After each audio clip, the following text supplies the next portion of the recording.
नमस्कार दोस्तों, स्वागत है आपका आज के मुख्य समाचारों में। जी हां दोस्तों, आपको यहां पर देखने को मिलेंगी आज दिन भर की तमाम काम के इंपॉर्टेंट, महत्वपूर्ण और सिलेक्टेड काम की खबरें। तो चलिए दोस्तों, जान लेते हैं पहली खबर। भारत चीन लद्दाख में पेट्रोलिंग के नए सिस्टम पर सहमत। LAC से सैनिक पीछे हटा सकते हैं दोनों देश। इससे गलवान जैसा टकराव टाला जा सकेगा।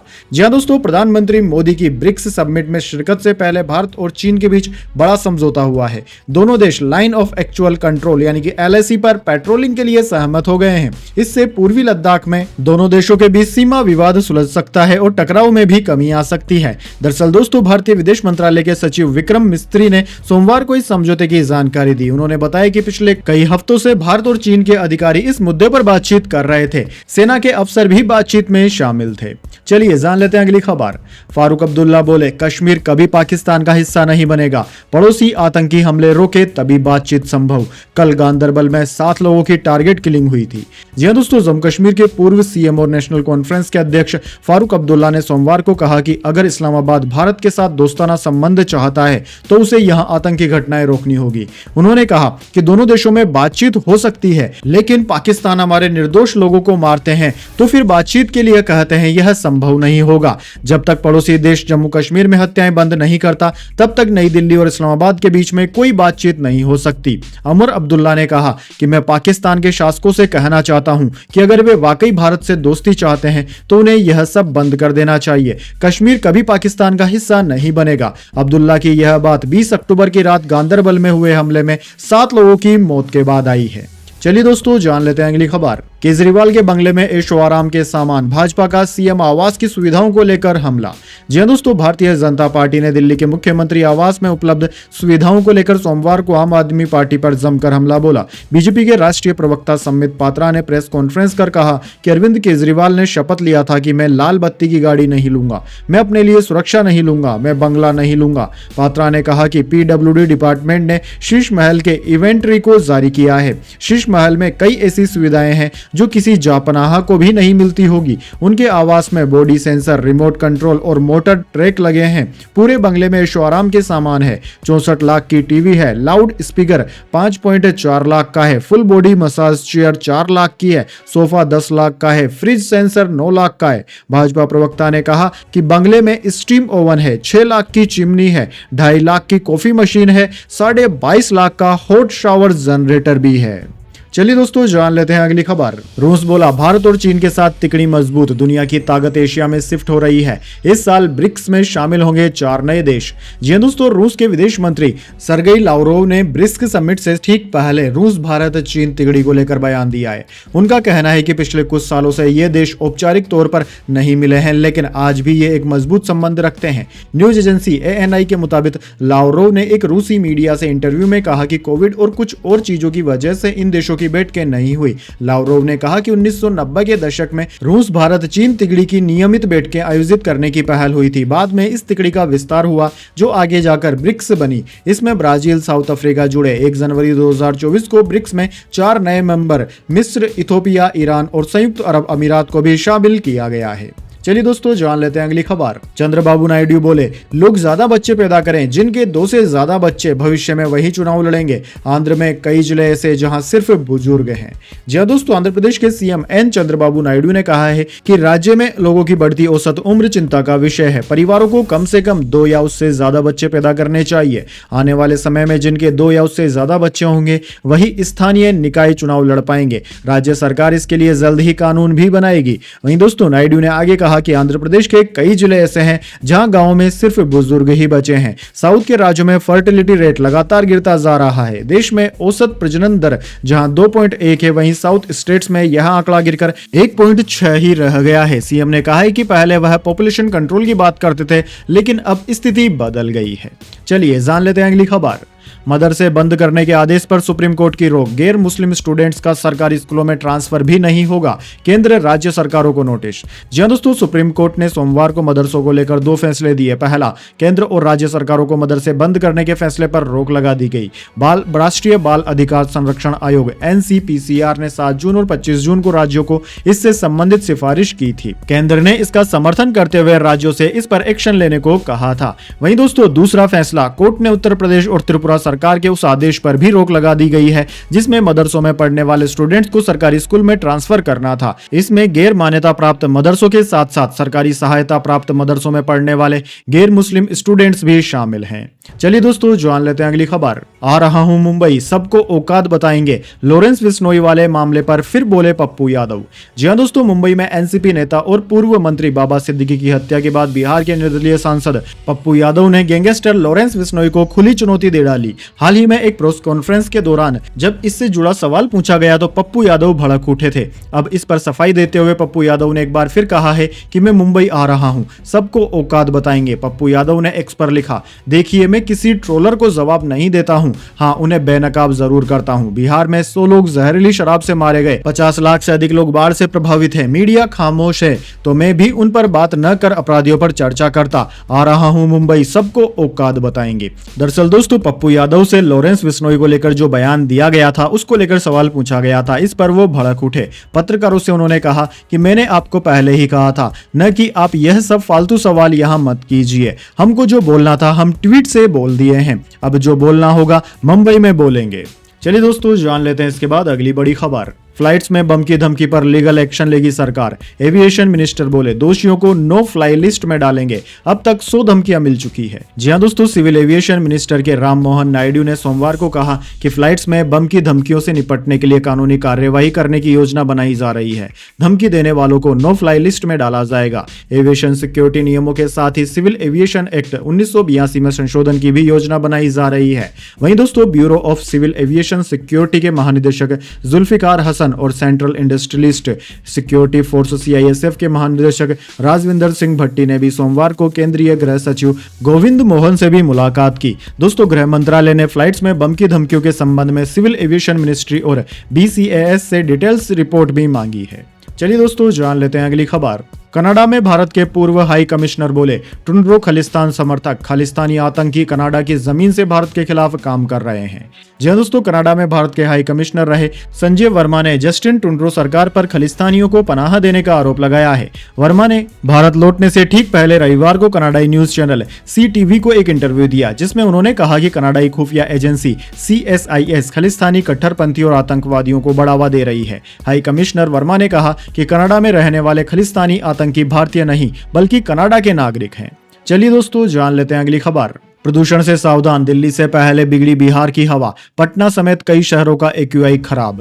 जी हां दोस्तों, बिहार समेत आसपास के इलाकों में प्रदूषण का लेवल बढ़ता जा रहा है। अभी दिवाली में कुछ दिन बाकी हैं, फिर भी पटना सहित कई शहरों की हवा में सांस लेना दूभर हो गया है। आमतौर पर दिवाली के बाद प्रदूषण बढ़ता था, लेकिन इस बार दिवाली से पहले ही प्रदूषण का स्तर खराब होता जा रहा है। पटना में कई जगहों का AQI यानी कि वायु गुणवत्ता सूचकांक गंभीर स्तर पर पहुंच गया है, जो कि स्वास्थ्य के लिए खतरनाक है। लोगों को सांस लेने में दिक्कतें हो रही है और आंखों में जलन जैसी समस्याओं का सामना भी करना पड़ रहा है। ऐसे में आने वाले समय में लोगों को काफी परेशानी हो सकती है। वैसे दोस्तों आपको बता दें, बिहार की राजधानी पटना का AQI इस वक्त 236 है, जो कि एक खराब स्तर का AQI माना जाता है।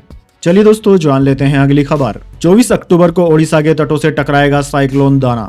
120 किलोमीटर प्रति घंटे की रफ्तार से हवा चलेगी। एक दिन पहले ही शुरू हो जाएगी भारी बारिश।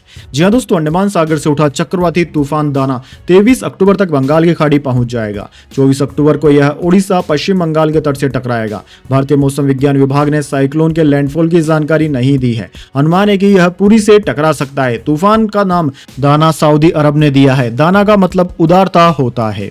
वहीं दोस्तों भारतीय मौसम विज्ञान विभाग के अधिकारियों ने बताया कि 23 अक्टूबर से ओडिशा पश्चिम बंगाल के तटों पर हवा की रफ्तार 60 किलोमीटर तक पहुंचने का अनुमान है, जो कि 24 अक्टूबर की रात से 25 अक्टूबर की सुबह तक बढ़कर 120 किलोमीटर हो जाएगी। यानी कि दोस्तों बहुत गंभीर श्रेणी का तूफान आने वाला है। IMD के महानिदेशक मृत्युंजय महापात्रा का कहना है कि तूफान के टकराने से एक दिन पहले यानी कि 23 अक्टूबर को ही भारी बारिश शुरू हो जाएगी। ओडिशा बंगाल के तटीय इलाकों में कुछ स्थानों पर 24-25 अक्टूबर को 20 सेंटीमीटर यानी कि रेड अलर्ट वाली बारिश हो सकती है। दोस्तों आपको बता दें, जिस भी क्षेत्र में 24 घंटे के अंदर 20 सेंटीमीटर से ज्यादा बारिश हो जाती है, उस क्षेत्र को रेड अलर्ट घोषित कर दिया जाता है। चलिए दोस्तों जान लेते हैं अगली खबर। आईपीएल 2025 का मेगा ऑक्शन सऊदी अरब में हो सकता है। राजधानी रियाद रेस में सबसे आगे 24 और 25 नवंबर को होगी नीलामी। जी हां दोस्तों, आईपीएल 2025 का मेगा ऑक्शन अगले महीने 24 और 25 नवंबर को सऊदी अरब में हो सकता है। क्रिकबज़ की रिपोर्ट के मुताबिक बीसीसीआई ने कई शहरों के बारे में विचार किया, लेकिन सऊदी अरब की राजधानी रियाद को रेस में सबसे आगे माना जा रहा है। हालांकि अभी तक बीसीसीआई की ओर से कोई भी ऑफिशियल जानकारी नहीं आई है, लेकिन डेट्स और वेन्यू लगभग यही हो सकते हैं। ऑस्ट्रेलिया में होने वाले बॉर्डर गावस्कर ट्रॉफी का पहला मुकाबला 22 से 26 नवंबर तक पर्थ में खेला जाना है। यह मैच डिज्नी प्लस हॉटस्टार पर दिखाया जाएगा, जो आईपीएल का ऑफिशियल ब्रॉडकास्टर है। ऐसे में ऑक्शन दोपहर में हो सकता है। हालांकि दोस्तों ऑस्ट्रेलिया और भारत में टाइम डिफरेंस काफी ज्यादा है। चलिए दोस्तों जान लेते हैं अगली खबर। उद्धव कांग्रेस के बीच 7 सीटों पर अनबन, कल तक हो सकती है सीट का बंटवारा। कांग्रेस की पहली लिस्ट भी हुई जारी। जी हां दोस्तों, महाराष्ट्र विधानसभा चुनाव में 288 सीटों पर महाविकास अघाड़ी के बीच सीट शेयरिंग अभी फाइनल नहीं हुई है। लगभग 17 सीटों पर सहमति नहीं बन पाई है। वहीं विदर्भ की 7 सीटों पर उद्धव गुट और कांग्रेस अपना अपना दावा कर रही है। इसी बीच कांग्रेस प्रदेश अध्यक्ष नाना पटोले ने सोमवार को कहा कि महाराष्ट्र विधानसभा चुनाव के लिए कांग्रेस की पहली लिस्ट कल घोषित की जाएगी। साथ ही विकास अघाड़ी की सीटों पर बंटवारा भी कल हो जाएगा। दोस्तों आपको बता दें, महाराष्ट्र विधानसभा में अपोजिशन लीडर और कांग्रेस नेता विजय वट्टीवार ने कहा है कि महाविकास अघाड़ी में अंतिम 17 सीटों पर चर्चा अभी भी बाकी है। चलिए जान लेते हैं अगली खबर। प्रभाकर राघवन गूगल के नए सीईओ बने। इनके पास लैरी पेज से पहले था गूगल जैसी कंपनी का ब्लूप्रिंट, सालाना 300 करोड़ का पैकेज। जी हां दोस्तों, गूगल ने लीडरशिप में बड़ा बदलाव किया है। भारतीय मूल के प्रभाकर राघवन कंपनी के नए चीफ टेक्नोलॉजी ऑफिसर सीटीओ बने हैं। गूगल एआई के क्षेत्र में तेजी से आगे बढ़ रहा है और टीम को रीस्ट्रक्चर कर रहा है। राघवन की नियुक्ति इसी कवायद का हिस्सा है। इस क्षेत्र में गूगल को माइक्रोसॉफ्ट जैसे बड़े टेक दिग्गजों से प्रतिस्पर्धा का सामना करना पड़ रहा है। राघवन के अब तक के करियर और उनसे जुड़ी उपलब्धियों पर नजर डालें तो वह बड़ी ही दिलचस्प होती है। वे 12 साल पहले गूगल से जुड़े थे। बतौर senior vice president Google search assistant, Google ads, commerce और पेमेंट्स प्रोडक्ट्स जैसे अहम डिसीजन में वे रहे। कंपनी की बड़ी कमाई यहीं से होती है। चलिए दोस्तों जान लेते हैं इसके बाद अगली बड़ी खबर, लेकिन उससे पहले मेरी आपसे एक छोटी सी रिक्वेस्ट है। अगर दोस्तों आपको अभी तक हमारी न्यूज पसंद आई है तो इसे एक छोटा सा लाइक जरूर दे दीजिए, और अगर आपको पसंद नहीं आई है तो बेशक आप डिसलाइक भी कर सकते हैं। लेकिन दोस्तों लाइक और डिसलाइक जरूर कीजिए, क्योंकि दोस्तों यही हमारी मेहनत का फल होता है और इसी से पता चलता है कि आपको हमारी वीडियोस पसंद आ रही है या नहीं। तो चलिए दोस्तों जान लेते हैं अगली खबर। सेंसेक्स दिन के ऊपरी स्तर से 619 अंक फिसला। ये 73 अंक गिरकर 81,151 पर बंद हुआ। निफ्टी भी 72 अंक की गिरावट के साथ बंद हुआ। जी हां दोस्तों, शेयर बाजार में आज मामूली गिरावट देखने को मिली। सेंसेक्स 73 अंकों की गिरावट के साथ 81,151 के स्तर पर बंद हुआ। वहीं निफ्टी में भी 72 अंकों की गिरावट रही और ये 24,781 के स्तर पर बंद हुआ। इससे पहले दोस्तों आज सेंसेक्स 546 अंक की बढ़त के साथ 81,770 के स्तर पर ओपन हुआ था। आज बैंकिंग और एमएफसीजी शेयरों में सबसे ज्यादा गिरावट रही। टाटा कंज्यूमर में 7.08% और कोटक बैंक के शेयर में 4.73% की गिरावट देखी गई। वहीं दोस्तों बात करें आज निफ्टी 50 के टॉप गेनर और टॉप लूजर स्टॉक्स की, तो दोस्तों आज के मार्केट में निफ्टी 50 के टॉप गेनर्स में एक्सिस बैंक, विप्रो और आइसर मोटर्स रहे, जबकि निफ्टी 50 के टॉप लूजर्स में इन्फोसिस, ब्रिटानिया इंडस्ट्रीज और एशियन पेंट्स रहे। चलिए दोस्तों जान लेते हैं अगली खबर। 78,000 के रिकॉर्ड स्तर पर पहुंचा सोना। इस साल 14,879 रुपए महंगा हो चुका है। चांदी भी करीब 5,000 रुपए बढ़कर 97,254 रुपए प्रति किलोग्राम पर पहुंची। जी हां दोस्तों, सोना और चांदी आज अपने ऑल टाइम हाई पर पहुंच गए। Indian Boolean and jeweller association की वेबसाइट के अनुसार 10 ग्राम 24 कैरेट सोने का भाव आज 804 रुपए बढ़कर 78,241 रुपए पर पहुंच गया, जिसके दाम एक दिन पहले 77,410 रुपए थे। वहीं 22 कैरेट सोना 71,641 रुपए, जबकि 18 कैरेट सोना 58,661 रुपए का बिक रहा है। वहीं दोस्तों इसके अलावा बात करें चांदी की, तो दोस्तों चांदी की कीमत में आज लगभग 5,000 रुपए की तेजी देखी गई और अब चांदी 97,254 रुपए प्रति किलोग्राम के अपने सर्वोच्च स्तर पर पहुंच गई है। चलिए दोस्तों जान लेते हैं इसके बाद अगली बड़ी खबर।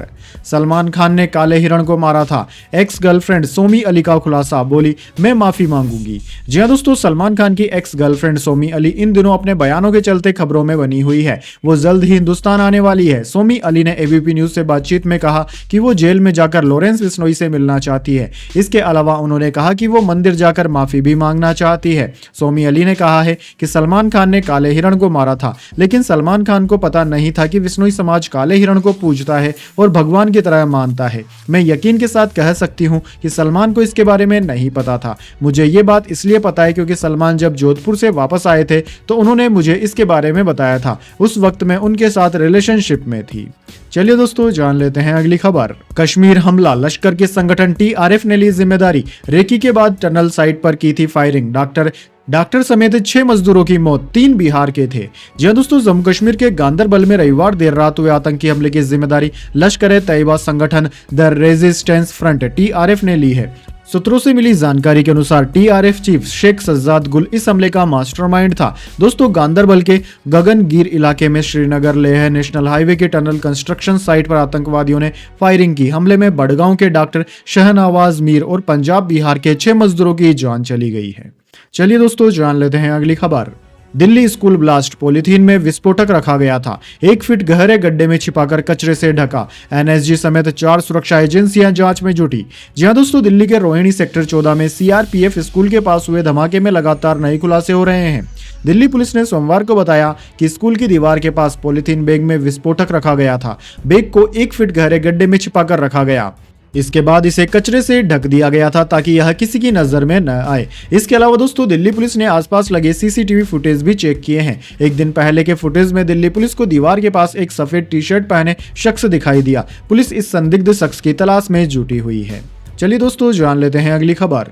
सपा सांसद रामगोपाल यादव ने सीजीआई को आपत्तिजनक शब्द कहा अभी भी उन्हें मंदिर और बाबरी मस्जिद दिख रहे हैं। जी हां दोस्तों, समाजवादी पार्टी के महासचिव रामगोपाल यादव ने भारत के मुख्य न्यायाधीश सीजीआई डीवाई चंद्रचूड़ के लिए अपशब्दों का इस्तेमाल किया है। पत्रकारों से बातचीत करते हुए एक सवाल के जवाब में उन्होंने कहा कि जब मुर्दों को जिंदा करे हो तो वो भूत बन जाते हैं। कहाँ है वो? अब भी मंदिर और बाबरी मस्जिद दिख रहा है। यह बात कहते हुए उन्होंने अपशब्दों का भी प्रयोग किया। चलिए दोस्तों जान लेते हैं अगली खबर।